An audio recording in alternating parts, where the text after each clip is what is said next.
आरोपी को गिरफ्तार कर लिया। चुनावी गंगा में डुबकी लगाने के लिए तमाम फिल्मी कलाकार एक के बाद एक सियासी पार्टियों का दामन थाम रहे हैं। इसी कड़ी में भोजपुरी फिल्मों के सुपरस्टार दिनेश लाल यादव और निरहुआ भी बीजेपी में शामिल हो गए। निरहुआ को बीजेपी यूपी के सीएम योगी आदित्यनाथ ने बीजेपी में शामिल कराया, जिन्हें भोजपुरी फिल्मों के एक और सुपरस्टार रवि किशन अपने साथ लेकर योगी से मिलने पहुंचे। माना जा रहा है कि निरहुआ और रवि किशन को बीजेपी लोकसभा चुनाव लड़ा सकती है। निरहुआ ने इसका इशारा भी किया। इसमें देश का भला है, उसी में हम सबका भला है। वहीं रवि किशन ने खुद बताया कि उनका चुनाव लड़ना तय है। पातालों में जाके लड़ जाए तो बीजेपी सीट निकाल ली। अब बहुत बढ़िया 2014 से बढ़िया माहौल चला था। दिनेश लाल यादव उर्फ निरहुआ का राजनीति में यह पहला कदम है, जबकि रवि किशन पहले ही से राजनीति में हैं और चर्चा है कि रवि किशन को गोरखपुर से बीजेपी का उम्मीदवार बनाया जा सकता है। वहीं निरहुआ को आजमगढ़ से बीजेपी का उम्मीदवार बनाने की चर्चा है। आजमगढ़ से समाजवादी पार्टी के अध्यक्ष अखिलेश यादव चुनाव लड़ रहे हैं। निरहुआ के नाम से मशहूर दिनेश लाल यादव यूपी के गाजीपुर के हैं। वो भोजपुरी गायक से अभिनेता बने और अब तक 40 फिल्मों में काम कर चुके हैं। रवि किशन को 2014 में कांग्रेस ने जौनपुर लोकसभा सीट से उम्मीदवार बनाया था, लेकिन चुनाव हारने के बाद वो 2017 में बीजेपी में शामिल हो गए। ब्राह्मण जाति से आने वाले रवि किशन को कांग्रेस से बीजेपी में लाने का श्रेय दिल्ली बीजेपी के अध्यक्ष मनोज तिवारी को जाता है। दिलचस्प बात यह है कि रवि किशन को जिस गोरखपुर सीट से चुनाव लड़ाने की चर्चा है, उसी सीट पर 2009 में मनोज तिवारी ने समाजवादी पार्टी से योगी आदित्यनाथ के खिलाफ चुनाव लड़ा था।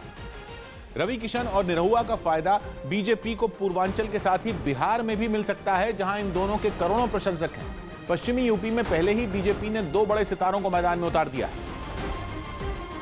इनमें जया प्रदा का नाम बीजेपी उम्मीदवारों की लिस्ट में मंगलवार को आया। उसी दिन बीजेपी ज्वाइन करने वाली जया प्रदा रामपुर में समाजवादी पार्टी के आजम खान को टक्कर देंगी। आदरणीय प्रधानमंत्री जी के नेतृत्व में मुझे काम करने का एक सौभाग्य मिला है। वहीं मथुरा से हेमा मालिनी दूसरी बार बीजेपी के टिकट पर मैदान में है। वो अपना नामांकन भी दाखिल कर चुकी हैं। तो उधर कांग्रेस भी फिल्मी सितारों पर दांव लगाने में पीछे नहीं है। रंगीला गर्ल के नाम से मशहूर उर्मिला मातोंडकर ने कांग्रेस अध्यक्ष राहुल गांधी से मुलाकात की और फिर वो कांग्रेस में शामिल हो गई। उर्मिला मातोंडकर को मुंबई कांग्रेस के अध्यक्ष मिलिंद देवड़ा और कांग्रेस मीडिया सेल के चेयरमैन रणदीप सुरजेवाला ने कांग्रेस की सदस्यता दिलाई। ना मैं यहाँ चुनाव के चलते मैंने पार्टी ज्वाइन की है, ना मैं चुनाव के खत्म होने के बाद पार्टी से दूर जाने वाली हूँ। ये खबर कई दिनों से थी कि उर्मिला मातोंडकर कांग्रेस में शामिल होकर चुनावी पारी शुरू कर सकती हैं। हालांकि ऐन चुनाव के मौके पर उर्मिला मातोंडकर के कांग्रेस में शामिल होने का मतलब यही है कि उन्हें चुनाव लड़ाया जा सकता है। ऐसी चर्चा पहले से है कि उर्मिला मातोंडकर को मुंबई उत्तर लोकसभा सीट से कांग्रेस अपना उम्मीदवार बना सकती है। मुंबई उत्तर लोकसभा सीट से 2004 में फिल्म स्टार गोविंदा ने बीजेपी के दिग्गज राम नाईक को हराया था। 2009 में संजय निरुपम इसी सीट से कांग्रेस के सांसद चुने गए थे, लेकिन वो 2014 में बीजेपी के गोपाल शेट्टी से हार गए।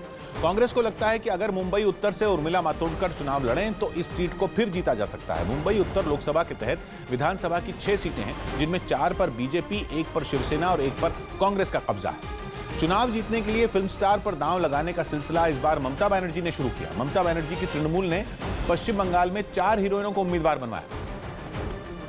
इनमें बांग्ला फिल्मों की ग्लैमरस अभिनेत्री नुसरत जहां और मिमी चक्रवर्ती भी शामिल हैं, जिनकी उम्मीदवारी सोशल मीडिया पर छा गई। टीएमसी ने बीते जमाने की बोल्ड एक्ट्रेस मुनमुन सेन उर्फ श्रीमती देव वर्मा और शताब्दी रॉय को दोबारा उम्मीदवार बनाया। मुनमुन सेन आसनसोल से चुनाव मैदान में हैं, जहां उनकी टक्कर बीजेपी के मौजूदा सांसद केंद्रीय